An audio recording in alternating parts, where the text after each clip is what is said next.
Hey guys, what is going on? DeltaBot here, and we are back with some more Titanfall 2 going on with the FPS tutorial.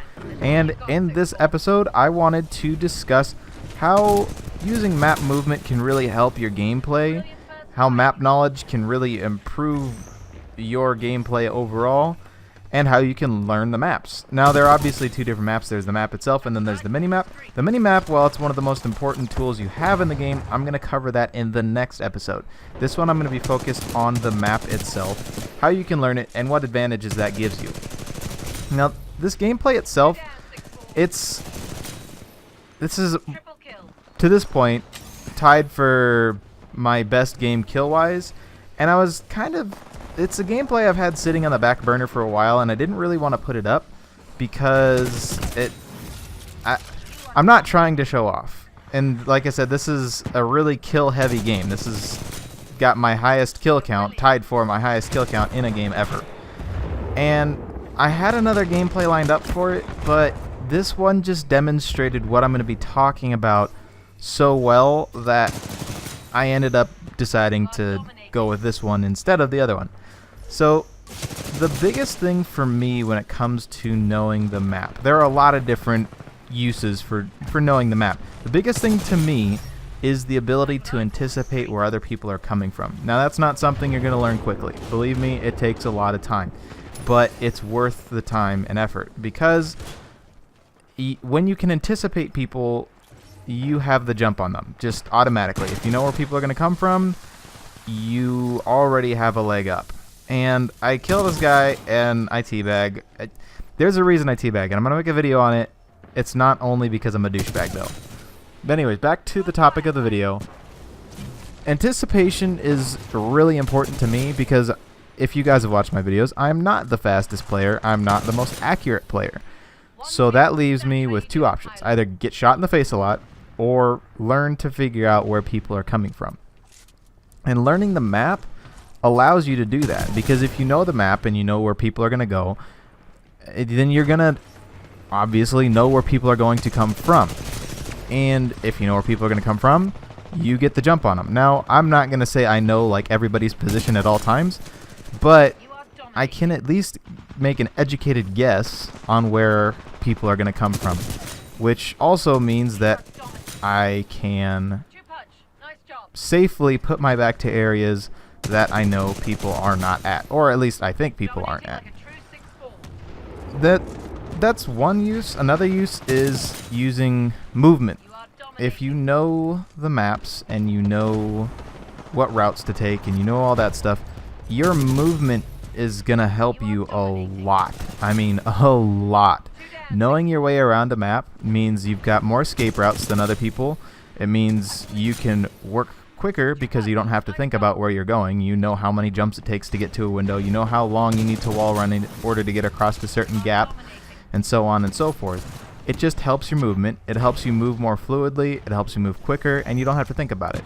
And the less you have to think about, the faster you're going to play, and the faster you play, the more calm you're going to be as you're playing fast.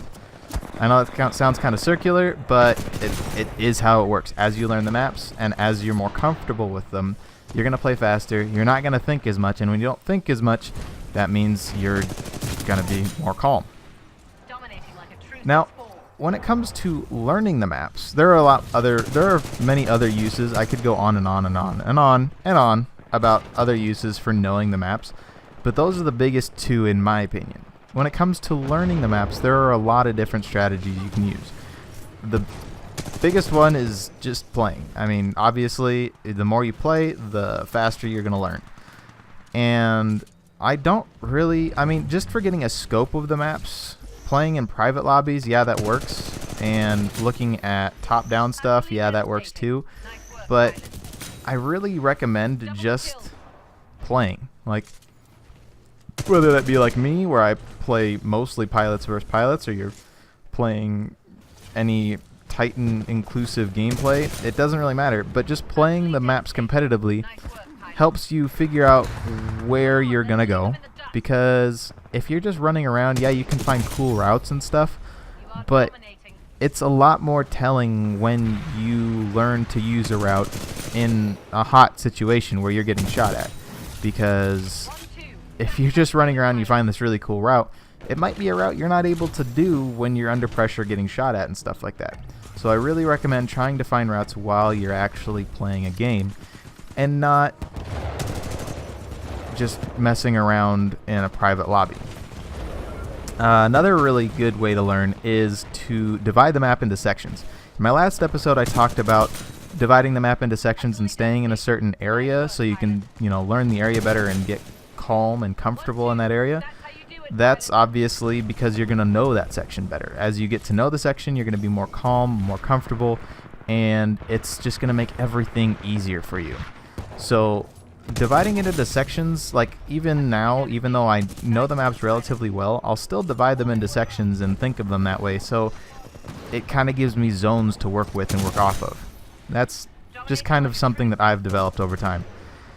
As for this gameplay itself, why I've used this gameplay, it's maybe something you've noticed. I've been using a lot of movement, not flying across the map and stuff like that. But, I mean, I'll generally stay in one particular area, actually. Like I said, I kind of divide everything into zones. But, and that was just a complete spray job right there. But one thing that you'll notice is I use a lot. I don't really stay in one spot in those zones. I'll move around a lot depending on what my situation is. And that movement is always to put me in a position to shoot somebody else. I know that sounds kind of obvious, but a lot of people don't realize how important movement is, especially for a player like me who doesn't have the best aim. I've got decent aim. I'm not going to say I'm horrible, but I really don't have that good at aim. I think the best accuracy I've had on any video game is Battlefield 4, and I think my accuracy in that game is like 18%, and that's by far my best. So I'm not an accurate shooter by any means. So being able to move around a lot is really important, and I use movement in this game not necessarily to get across the map quickly, but it's more to put myself in good positions to get kills in this game. So I was so close to the 50 kill mark. I was so disappointed when I saw that, but I was also really happy because it was 49 kills in one game. But you see now why I was kind of hesitant to use this gameplay. It really demonstrated the way I use map movement, because I don't fly across the map. I generally will stay in one area for not a long time, but long enough to get comfortable in that area, and then I'll move on. And that's kind of how I play, and I think it's a good way to learn the maps. It's a good way to learn how to predict where people are going to come from.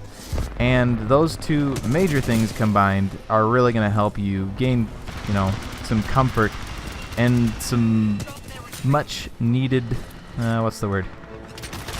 And I think oh no, I don't die here. Some much needed map knowledge, because that map knowledge just leads to so many good things. Like I said, it's one of the most important things I think that you can do. So that's all I've got for this episode. I really hope you guys are enjoying the series. It's actually kind of interesting for me to make it, because I'm really analyzing my gameplay and trying to figure out places I can improve in. So thank you all very much for watching. Make sure you leave a like or a dislike depending on what you thought. Subscribe if you want more, and I will see you all in the next video.